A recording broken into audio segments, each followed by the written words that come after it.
प्रभु यीशु नासरी के नाम से आप सबों का मैं फिर एक बार इस स्थान पर स्वागत करता हूं। प्रभु को धन्यवाद देता हूं कि परमेश्वर ने फिर एक बार मुझे और आपको इस समय में इकट्ठा किया है ताकि हम परमेश्वर की महिमा को अपने जीवन में देख सके। हालेलुया। प्रिय परमेश्वर विश्वास योग्य है, किसी मनुष्य का कर्जदार नहीं है। आमीन। हम हमेशा परमेश्वर को धन्यवाद देना चाहिए। आमीन। उसका कारण ये है क्योंकि वचन कहता है कि हमारे धन्यवाद के द्वारा परमेश्वर प्रसन्न होता है। आमीन। मेरा विश्वास है कल जो अध्ययन हमने शुरू किया है परमेश्वर ने ज़रूर उसके द्वारा आपसे बातचीत की होगी। कल हम लोग इंट्रोडक्शन देख रहे थे। हमारा टॉपिक आप सब जानते हैं, it takes fuel to have a fire. इस विषय पर हम मनन कर रहे हैं कि आग को जलने के लिए ईंधन की ज़रूरत पड़ती है, और वो ईंधन क्या है और उस आग में हमें कैसे प्रभु की पवित्र आत्मा की आग में बने रहना है। इस विषय में परमेश्वर पवित्र आत्मा इन दिनों हमको सिखा रहा है। और कल हमने इसका शुरुआत किया था। कल मैंने आपको इफिसियों की पत्री उसका 6वां अध्याय उसके 12वें वचन के विषय में बताया था कि दिखने वाले शत्रु से लड़ाई करना बहुत आसान है, लेकिन जो दिखता नहीं है उस पर वार करना असंभव हो जाता है। आमीन। और इसीलिए इफिसियों की पत्री उसका 6वां अध्याय का 12वां वचन मैंने कल आपको बताया था कि हमारा मल्ल युद्ध लहू और मांस से है ही नहीं। आमीन। हम उन ताकतों से लड़ रहे हैं जो दिखती ही नहीं है। आमीन। परमेश्वर इस बात को समझने में आपकी सहायता और मदद करे। प्रिय परमेश्वर किसी मनुष्य का कर्जदार नहीं है, और वचन कहता है जब हम प्रभु को गंभीरता से लेते हैं तो परमेश्वर भी हमें आशीषों से भरता चला जाता है। हालेलुया। आज फिर एक बार परमेश्वर का पवित्र आत्मा हमारे मध्य में है और कुछ भेद की बातों को हम सीखने वाले हैं, ऐसा मैं विश्वास करता हूँ। और इस समय विश्वास करता हूँ कि आपके पवित्र शास्त्र और आपका सब कुछ इस समय आप लोग लेकर बैठे हुए हैं। क्योंकि परमेश्वर इस समय हमारे मध्य में है। और जब कभी भी हम प्रभु की उपस्थिति में आते हैं, जब कभी भी हम परमेश्वर की वाणी को सीखते हैं, यह जरूरी है कि हम पवित्र शास्त्र को लेकर बैठे। आमीन। आपके पेन पेंसिल पेपर नोटबुक सब कुछ आप लेकर बैठे, ऐसा मैं विश्वास करता हूँ। लेकिन इससे पहले कि आज हम आगे के वचनों में आगे बढ़े, क्यों ना हम अपने अपने पवित्र शास्त्र निकाल ले और कुछ वचनों को पढ़कर प्रभु की महिमा करें। आज हमने पढ़ने के लिए जो वचन चुने हैं वे पाए जाते हैं भजन संहिता 55 उसके 16 से लेकर तो 22 वचनों को हम पढ़ेंगे। 16 से लेकर 22 वचन। साम्स चैप्टर 55 वर्सेस 16 to 22 वचन कहता है, भजन संहिता 55:16, परंतु मैं तो परमेश्वर को पुकारूंगा और यहोवा मुझे बचा लेगा। सांझ को, भोर को, दोपहर को, तीनों पहर में दुहाई दूंगा और कराहता रहूंगा, और वह मेरा शब्द सुन लेगा। जो लड़ाई मेरे विरुद्ध मची थी उसने मुझे कुशल के साथ बचा लिया है। उन्होंने तो बहुतों को संग लेकर मेरा सामना किया था। परमेश्वर जो आदि से विराजमान है यहाँ सुनकर उनको उत्तर देगा। ये वे हैं जिनमें कोई परिवर्तन नहीं और उनमें परमेश्वर का भय है ही नहीं। उसने अपने मेल रखने वालों पर भी हाथ छोड़ा है। उसने अपनी वाचा को तोड़ दिया है। उसके मुंह की बातें तो मक्खन सी चिकनी थी, परंतु उसके मन में लड़ाई की बातें थी। उसके वचन तेल से अधिक नरम तो थे, परंतु नंगी तलवारें थी। परमेश्वर 22वें वचन में कहता है, ध्यान से सुनिएगा, अपना बोझ यहोवा पर डाल दे, वह तुझे संभालेगा, वह धर्मी को कभी टलने न देगा। हालेलुया। ये परमेश्वर का वचन है। प्रभु इन पढ़े हुए वचनों पर हम में से प्रत्येक को आशीष दे। परंतु 16 वचन कहते हैं, मैं तो परमेश्वर को पुकारूंगा और यहोवा मुझे बचा लेगा। जब आप यहोवा को पुकारते हैं, जब आप उसकी दुहाई देते हैं, जब आप यीशु नासरी के नाम से पिता के सामने अपने प्रार्थना और विनतियों को लेकर जाते हैं, वचन कहता है परमेश्वर आपको आपकी परिस्थिति से बचा लेगा। हालेलुया। और वो केवल बचाकर आपको सुरक्षित नहीं करता है, परंतु उस युद्ध में आपको विजय को भी देता है। हालेलुया। लेकिन ये तब संभव है प्रियो जब आप परमेश्वर को अपना शरण स्थान और अपना गढ़ मानते हैं। आमीन। उसके आगे का वचन कहता है, सांझ को, भोर को, दोपहर को, तीनों पहर मैं दोहाई दूंगा और कराहता रहूंगा, और वह मेरा शब्द सुन लेगा। हालेलुया। जब आप परमेश्वर को पुकारते हैं तो परमेश्वर केवल ना कि आपकी और मेरी प्रार्थना को सुनता है, बल्कि मेरी और आपकी प्रार्थना का उत्तर वो हाँ और आमीन में देता है। हालेलुया। उसके लिए कोई बात असंभव नहीं है प्रियो। वो असंभव को संभव करने वाला परमेश्वर है। लेकिन समस्या ये है कि जब हम कराहते हैं तो हमारी आंखें शत्रु की ओर से हटकर संसार की ओर लग जाती है। हम प्रभु की ओर आंखें लगाना ही भूल जाते हैं। लेकिन वचन कहता है, चाहे सांझ हो, चाहे भोर हो, चाहे दोपहर हो, जब कभी भी आप यहोवा की दुहाई देंगे, वचन कहता है वहां आपका शब्द सुन लेगा। ये परमेश्वर का वायदा है। ईमान। आगे वचन कहता है, जो लड़ाई मेरे विरुद्ध मची थी उससे उसने मुझे कुशल के साथ बचा लिया है। उन्होंने तो बहुतों को संग लेकर मेरा सामना किया था। हालेलुया। शत्रु जब आपसे जीत नहीं पाता है तो वो और भीड़ को इकट्ठा करता है। जब वो भीड़ से आप भीड़ के आगे भी झुकते नहीं हैं तो वो सेना को तैयार करता है। लेकिन वचन कहता है, जो लड़ाई मेरे विरुद्ध मची थी परमेश्वर ने उससे मुझे कुशल से बचा लिया है। क्यों बचाया पता है? क्योंकि मैं तो परमेश्वर को पुकारूंगा और यहोवा मुझको बचा लेगा। हालेलुया। वो अपने वायदे का पक्का परमेश्वर है। जब कभी भी आप उसको पुकारते हैं तो पास्टर साहब अभी तक हमारे जीवन की समस्याएं खत्म क्यों नहीं हुई? परमेश्वर को अवसर दे, परमेश्वर को समय दे। Allow God to intervene into your actions, intervene into your situations, your circumstances. परमेश्वर को यह अनुमति दे कि वो आपके परिस्थिति में, आपके जीवन में आकर परमेश्वर आपके लिए मध्यस्थी कर सके। हालेलुया। आमीन। आगे वचन कहता है, परमेश्वर जो आदि से विराजमान है यहाँ सुनकर उनको उत्तर देगा। ये वे है जिनमें कोई परिवर्तन नहीं और उनमें परमेश्वर का भय है ही नहीं। हालेलुया। ये वे लोग हैं, वचन कहता है, जिनमें परमेश्वर जो आदि से विराजमान है यह सुनकर उनको उत्तर देगा। कौन से लोगों के विषय में बोल रहा है पता है?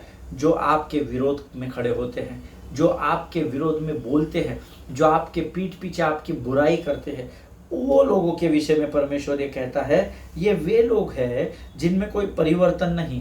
परिवर्तन क्यों नहीं पता है? क्योंकि परमेश्वर का भय नहीं है, ऐसा वचन लिखा है। और उनमें परमेश्वर का भय है ही नहीं, ऐसा लिखा हुआ है। ये क्यों लिखा हुआ है? क्योंकि उनमें परिवर्तन नहीं है। क्योंकि जब परमेश्वर मेरे और आपके जीवन में उतर आया तो हमारे जीवन को परिवर्तन कर दिया उसने। हालेलुया। हमारा जीवन अलग हो गया, हम अंधकार से ज्योति में आ गए। लेकिन ये वे लोग हैं जो लोगों के पीछे पड़े हैं, अपने कामों को, अपनी जिम्मेदारियों को छोड़कर संसार में व्यस्त है। ये धर्मियों के पीछे पड़े हुए, धर्मियों को समाप्त और नाश करने में लगे हुए हैं। परमेश्वर कहता है इनमें कभी कोई परिवर्तन नहीं आएगा क्योंकि इनमें मेरा भय नहीं है। लेकिन आपको और मुझे चिंता करने की जरूरत नहीं, क्योंकि जब जब आप परमेश्वर को पुकारेंगे, परमेश्वर का वायदा है यहोवा आपको बचा लेगा। हालेलुया। 20 वचन कहता है, उसने अपने मेल रखने वालों पर भी हाथ छोड़ा है, उसने अपनी वाचा को तोड़ दिया है। हालेलुया। अपनी वाचा को तोड़ दिया है, उसने अपने मेल मिलाप रखने वालों पर भी हाथ छोड़ा है और उसने अपनी वाचा को तोड़ दिया है। आमीन। आप परमेश्वर के विषय में एक बात ध्यान में रखिए, परमेश्वर अनुग्रहकारी, कृपालु है, दयालु है, सब है। पर एक और बात प्रभु परमेश्वर के बारे में वचन में लिखी है, वो विलंब से क्रोध करने वाला भी परमेश्वर है। हालेलुया। सो परमेश्वर का क्रोध भड़क उठे इतना अधिक मत कीजिए। आमीन। क्योंकि उसने अपनी वाचा को तोड़ दिया है। वचन कहता है उसने अपने मेल रखने वाले पर भी हाथ छोड़ा है। हालेलुया। ये जो आपके पीठ पीछे बड़बड़ाते हैं, ये आपके विरोध में बोलते हैं, ये आपके साथ वाले लोग होते हैं। अपने मेल रखने वाले पर भी हाथ छोड़ा है, ऐसा लिखा हुआ है। लेकिन परमेश्वर पर विश्वास करे, ऐसे लोगों को निग्लेक्ट करे, ऐसे लोगों को ध्यान न दे, ऐसे लोगों की और अपने आंखों को न लगाए। क्यों? क्योंकि इनका लेखा परमेश्वर लेता है। ईमान। आगे वचन कहता है, उसके मुंह की बातें तो मक्खन सी चिकनी थी, परंतु उसके मन में लड़ाई की बातें थी। उसके वचन तेल से अधिक नरम थे, परंतु नंगी तलवारें थी। हालेलुया। ये आपके शत्रु के विषय में कहा जाता है, खासकर उन लोगों के बारे में जो आपके सामने चिकनी चुपड़ी बातों को लेकर आते हैं। अरे ब्रदर, क्या आप प्रचार करते हैं? ब्रदर, मैं आपको बता नहीं सकती, उस दिन आप गीत गा रहे थे, मेरे तो रोंगटे खड़े हो गए थे। मुझे ऐसा लग रहा था साक्षात स्वर्गदूत गीत गा रहा है। अलर्ट रहना चिकनी चुपड़ी बातों से। क्यों? क्योंकि शत्रु उन शब्दों के द्वारा आपके मन में अभिमान और घमंड को उठाता चला जाएगा। आमीन। इसलिए वचन कहता है, वो आपके विरोध में बातें करने वाले लोग कैसे थे? उनके मुंह की बातें तो मक्खन से चिकनी थी, परंतु उनके मन में लड़ाई थी। उसके वचन तेल से अधिक नरम तो थे, परंतु नंगी तलवारों के समान थे। हालेलुया। ऐसे लोगों से सचेत रहना। आमीन। इसीलिए वचन कहता है, be alert and be sober, be of sober mind, है ना। जागते रहो, सचेत रहो और परमेश्वर ने जो बुद्धि और ज्ञान मुझे और आपको दिया है ना, उसका इस्तेमाल करना सीखो। भोंदू टाइप नहीं रहने का। हम बुद्धिमान लोग हैं, क्यों? क्योंकि हम नीति वचन को मानते हैं, क्योंकि हम नीति वचन पर चलते हैं, क्योंकि हम नीति वचन का अध्ययन करते हैं, जो बुद्धि की किताब कहलाती है। हालेलुया। आगे वचन कहता है, अपना बोझ यहोवा पर डाल दे, वह तुझे संभालेगा, वह धर्मी को कभी टलने न देगा। ये प्रभु का वायदा है। अगर आप धर्मी हैं तो विश्वास करें, परमेश्वर आपको कभी टलने नहीं देगा। आप अपना बोझ यहोवा पर डालना सीखें। आमीन। एक बहुत पुराना गीत है, अपना बोझ प्रभु पर डाल, कभी ना घबराना, तेरा आदर मान करेगा, आश्चर्य कर्म करेगा। अब 4 लाइनें गाया मैंने। सबसे पहले प्रभु बोलता आश्चर्य कर्म करूंगा नहीं, आखिरी लाइन है। सबसे पहला अपना बोझ प्रभु पर डालना है। हालेलुया। जब आपका बोझ चला जाएगा तो आपका डर चला जाएगा। अपना बोझ प्रभु पर डाल, कभी ना घबराना। जब आप पहले ये 2 बातें करेंगे, तब परमेश्वर कहता है तेरा आदर मान करेगा और आश्चर्य कर्म करेगा। आमीन। बोझ परमेश्वर पर डालना सीखे, क्योंकि आप अपने बोझ को खुद ढो नहीं सकते। ये संसार का सरदार चालाक है, धूर्त है, इसलिए अपना बोझ प्रभु पर डालना सीखे। वो शत्रु की युक्तियां जब आप तक आती है, उसको रिब्यूक करना सीखे, उसका तिरस्कार करना सीखे और परख कर देखे कि यहोवा कैसा भला परमेश्वर है। हालेलुया। परमेश्वर इन वचनों को समझने में आपकी सहायता और मदद करे। मेरा विश्वास है इन वचनों के द्वारा जरूर प्रभु ने आपको आशीषित किया है। आइए इस समय हम प्रभु की वाणी को सीखने जा रहे हैं और प्रभु को समर्पण करेंगे, और उसके बाद हम प्रभु की वाणी को पवित्र आत्मा की सामर्थ्य के द्वारा ग्रहण करेंगे। आमीन। Let us pray. खुदावंद प्रभु यीशु नासरी के नाम से सुंदर और पवित्र समय के लिए हम तुझे धन्यवाद देते हैं राजा। तू महान और जीवित परमेश्वर है, तेरी स्तुति करते हैं, प्रशंसा करते हैं राजा। प्रभु जी प्रार्थना करते हैं आज का आने वाला पवित्र वचन, उसे समझने के लिए लगने वाली स्वर्गीय बुद्धि और ज्ञान से भरकर तैयार कर। प्रभु जी तेरे लिए कोई बात असंभव नहीं है, क्योंकि तू राजाओं का राजा और सेनाओं का महान परमेश्वर है। हम इस समय प्रार्थना करते हैं परमेश्वर पिता, उन तमाम लोगों के लिए प्रभु परमेश्वर पिता जिनकी प्रार्थना की विनतियां हमारे पास है, उनमें से हर एक को आशीषित कर, नाम बनाम उन्हें आशीष दे राजा। प्रभु जी उनकी ज़रूरतों को अपने स्वर्गीय भंडार से पूर्ण कर। प्रार्थना करते हैं उन तमाम लोगों के लिए प्रभु जी जिन्होंने आज हमारे लिए प्रार्थना की है राजा, जो हमारे भलाई के लिए प्रार्थना करते हैं प्रभु जी, जो हमारे लिए बोझ लेकर प्रार्थना करते हैं, उन सबों को स्पर्श कर, उनकी ज़रूरतों को अपने स्वर्गीय भंडार से पूर्ण कर, और उनके परिवारों में किसी भी भली वस्तु की घटी न होने पाए राजा। उनके चारों हम प्रभु तेरे स्वर्गदूतों का बाड़ा लगाते हैं राजा, ताकि वे स्वर्गदूत उनकी सुरक्षा करे। ऐसी आज्ञा हम यीशु नासरी के नाम से देते हैं राजा। प्रभु इस समय जब तू हमें सिखाता है, हमें डिस्ट्रैक्ट करने वाली, बरगलाने वाली शत्रु की हर एक ताकत का यीशु नासरी के नाम से हम खंडन करते हैं प्रभु जी। परमेश्वर पिता सारी बातों में महिमा तुझको देते हैं, आगे के संपूर्ण समय को तुझे सौंपते हैं, और इस विनती को धन्यवाद के साथ हमारे उद्धारकर्ता यीशु नासरी के मीठे और पवित्र नाम में मांगते हैं प्रभु। सुनिए और बड़ी दया से ग्रहण करें। आमीन आमीन। हालेलुया।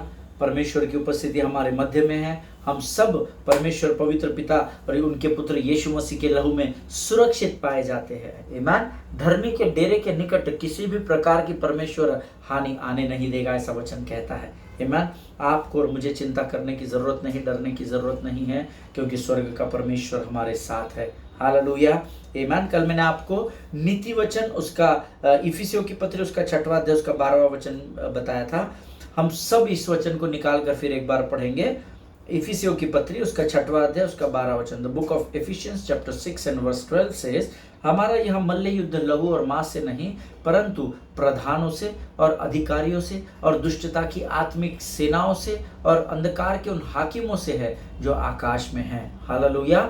या आप ये कह सकते हैं, हमारा यह मल्ल युद्ध लहू और मांस से नहीं, परंतु प्रधानों से और अंधकार से और दुष्टता की आत्मिक सेनाओं से।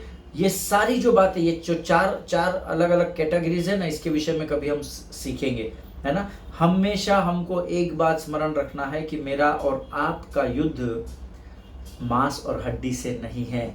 हालेलुया। इस बात को जिस दिन हम समझ जाएंगे ना, हमारी सहन शक्ति को परमेश्वर और दुगना बढ़ा देगा। हालेलुया। और आत्मिक युद्ध हमें है, लड़ना है। और मैंने आपको जैसे बताया कि आत्मिक युद्ध में लड़ने के लिए it is very important for each one of us that we must carry the weapons of spiritual warfare. Hallelujah. आत्मिक युद्ध के लड़ने के लिए आत्मिक हथियारों का होना बहुत ज़रूरी है, जो मैंने कल आपको बताया था। लेकिन एक और चीज़ की ज़रूरत है कि आपको अपने शत्रु की रणनीति को जानना और उसके हथियारों की जानकारी का होना बहुत ज़रूरी है, ताकि आप अपने चक्रव्यूह को तैयार कर सके, ताकि आप आपकी परमेश्वर ने आपको दी हुई इच्छा और योजनाओं को तैयार कर सके, जिसके द्वारा शत्रु पर आप हावी हो सके। हालेलुया। हथियारों की तो ज़रूरत है। आत्मिक युद्ध स्पिरिचुअल वॉरफेयर है, इसमें आत्मिक युद्ध का होना ज़रूरी है, परंतु अपनी बुद्धि, समझ और ज्ञान जो परमेश्वर आपको देता है, उसकी इच्छा के अनुसार, पवित्र आत्मा की सामर्थ्य के अनुसार शत्रु की रणनीति को, उसकी योजनाओं को जानना और उसके हथियारों की जानकारी रखना ज़रूरी है। Amen. So yesterday, as I told you, we are going to learn about our enemies so that we can overcome them. Hallelujah. हम आज अपने शत्रु से विजय कैसे पाना है उसके विषय में सीखेंगे, ताकि हम उस पर हावी हो सके। Amen. See, basically, according to my study which I was doing last year and even this year, for in the beginning of January, इस विषय पर जब मैं अध्ययन कर रहा था, तो मुझे विशेषकर 3 पावरफुल वेपन, ये आपके बुद्धि, सोच, समझ और प्रभु के प्रकाशन के अनुसार आपके अलग हो सकते हैं, लेकिन मुझे जो प्रभु ने बताया वो मैं आपके साथ बांट रहा हूँ। Basically we have 3 enemies. Basically यानी ज़्यादातर ये 3 शत्रु है जिसमें हम बहक जाते हैं, जिसमें हम बरगलाए जाते हैं, जिसमें शत्रु ने इन तीनों हथियारों का इस्तेमाल यीशु नासरी पर भी किया हुआ है अध्ययन के अनुसार। आमीन। सो मैं आपको बताता हूँ। नंबर 1, सबसे पहला प्राइड, घमंड। सबसे पहला घमंड आता है। सबसे हमारा पहला शत्रु अगर कोई है तो अभिमान और घमंड। नंबर 2, लस्ट, जिसको हम बोल सकते हैं लालसा, या लस्ट को हम हवस बोल सकते हैं, या अभिलाषा बोल सकते हैं, है ना। So 1 is pride, number 2 is lust and number 3 is greed. Greed का अर्थ होता है लालच या लोभ, और उस लालच में आकर लोग अपने भाई और अपने बहनों का तक जीवन समाप्त कर देते हैं। हालेलुया। आमीन। प्रियो, हम कैन और हाबिल के बारे में जानते हैं। आमीन। लालच बहुत, संसार में कहावत है, लालच बुरी बला है। आमीन। यस, दैट इज ट्रू, लालच बुरी बला है।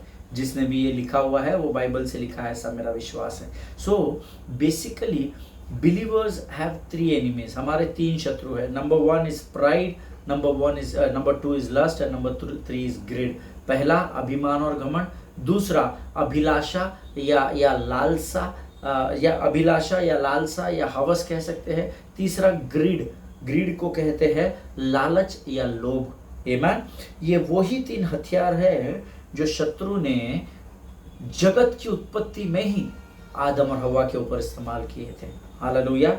हम सब जानते हैं ये वही है। लालसा को उत्पन्न किया, लालच को उत्पन्न किया, और घमंड में आकर कुछ नहीं होता, हम खा लेते हैं, उन्होंने उसका सेवन कर लिया। आमीन। हम सब जानते हैं, इसलिए हम उसकी गहराई में नहीं जाएंगे, बट ये वो 3 हथियार है जो शत्रु ने आदम और हवा को बहकाने में इस्तेमाल किए थे। ये वही 3 हथियार है जिसका इस्तेमाल लूसीफर ने उस जंगल की परीक्षा में यीशु के विरोध में किया था। Hallelujah.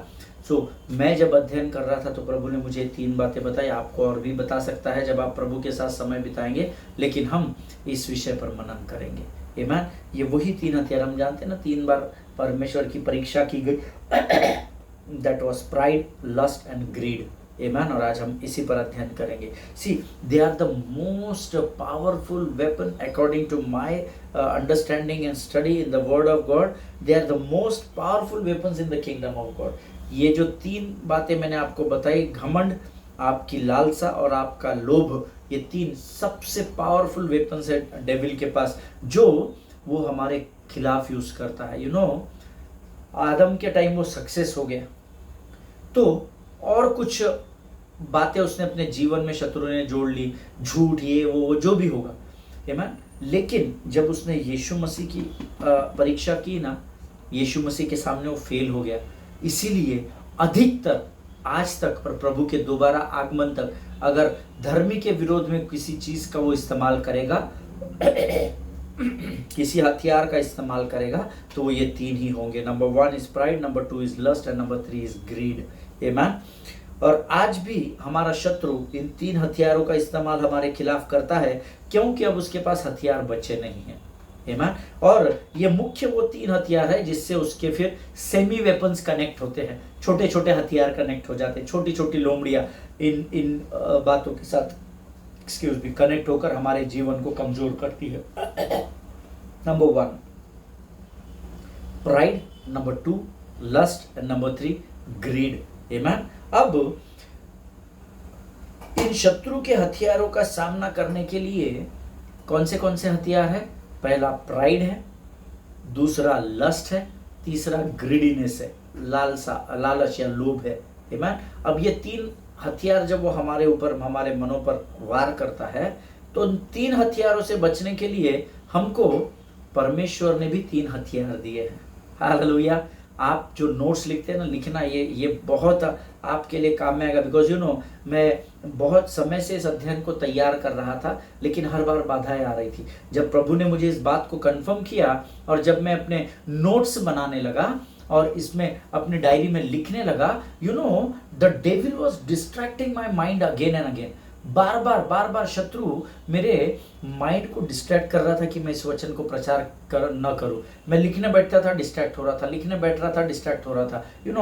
Devil is a deceiver. वो सत्य को जानता है और वो जान गया था शायद कि जब मैं सत्य आपको बताऊंगा तो आप आजाद हो जाएंगे। आमीन।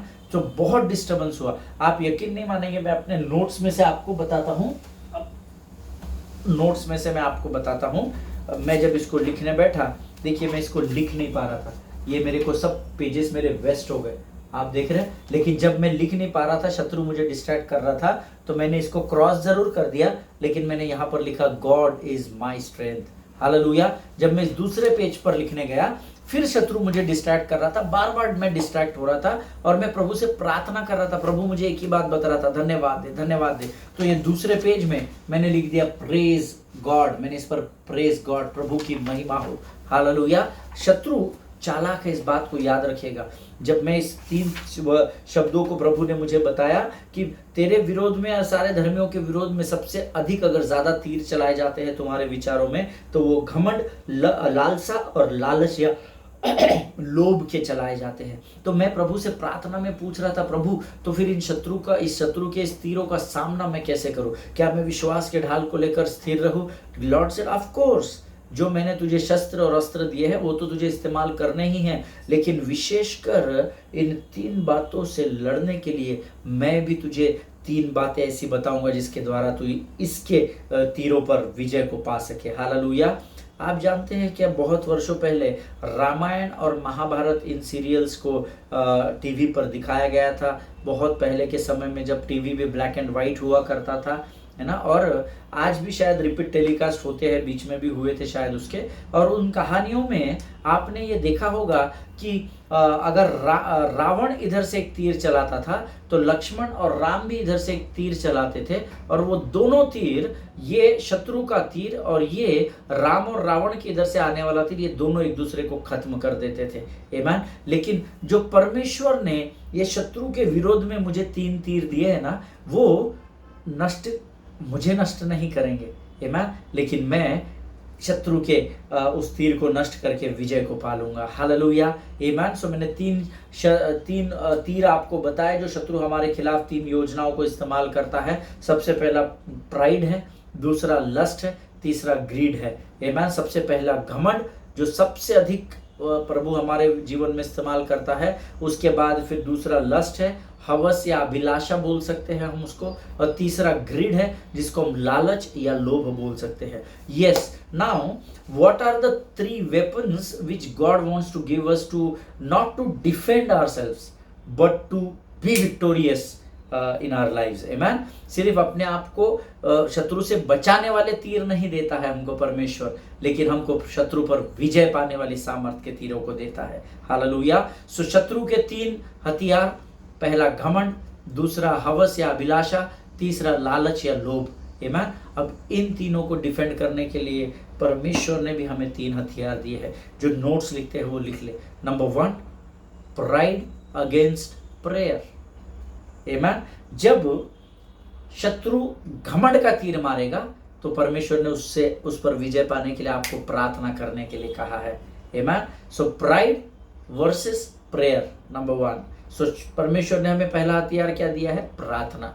नंबर 2, लस्ट के विरोध में फास्टिंग, उपवास करने के लिए कहा गया है।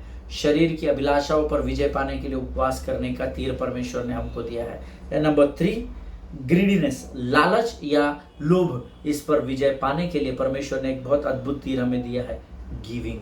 हालेलुया। देने के विषय में परमेश्वर हमें, डोंट बी स्टिंजी, कंजूस ना बने, लोभी या लालची ना बने, लेकिन क्या करें? हृदय को खोल कर तो परमेश्वर के राज्य में उंडेलना।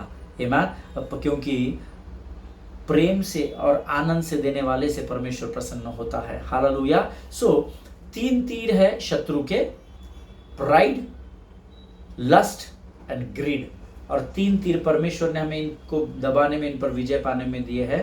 Number 1 prayer, number 2 fasting, number 3 giving. Hallelujah. So 3 versus 3। But आपको डिफरेंस बताता हूं मैं, जो थोड़ी देर पहले आपको रामायण महाभारत की कहानी बता रहा था, उससे ये तीर अलग है। क्यों?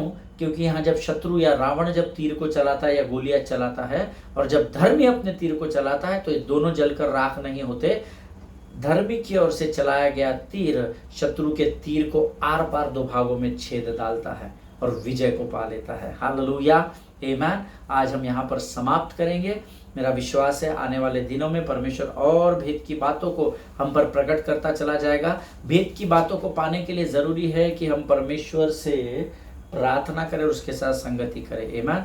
मेरे पास आगे लिखने को कुछ नहीं है, मेरे आज के नोट्स ही खत्म हो गए हैं। सो हम इस पर प्रार्थना करेंगे और प्रभु आने वाले समय में हमको इसमें और अद्भुत बातें बताएगा, ऐसा मेरा विश्वास है। सो हमने देखा 3 तीर शत्रु चलाता है। एक है घमंड, दूसरा है अभिलाषा या हवस, तीसरा है लालच या लोभ। उसके विरोध में 3 बातें विजय पाने के लिए परमेश्वर ने मुझे और आपको दी है। पहला प्रार्थना, दूसरा उपवास और तीसरा देने के विषय में। हालेलुया। परमेश्वर इस वचन के द्वारा आपको बड़ी बरकत और बड़ी आशीष दे। जिन्होंने लिखा है ना, उसको देखना थोड़ी देर डायरी में, अपने नोट्स में। परमेश्वर और बहुत सारी बातों को आपको बताएगा। हालेलुया। परमेश्वर आप सबों को बरकत दे। अगर आप इस वचन के द्वारा आशीषित होते हैं तो जरूर कमेंट बॉक्स में लिखिएगा। आमीन। सभी को जय मसीह की। आइए इस समय हम अपनी आंखों को बंद करेंगे और हम प्रार्थना करेंगे। Let us pray. खुदावंद प्रभु यीशु नासरी के नाम से सुंदर और पवित्र समय के लिए हम तुझे धन्यवाद देते हैं पिता।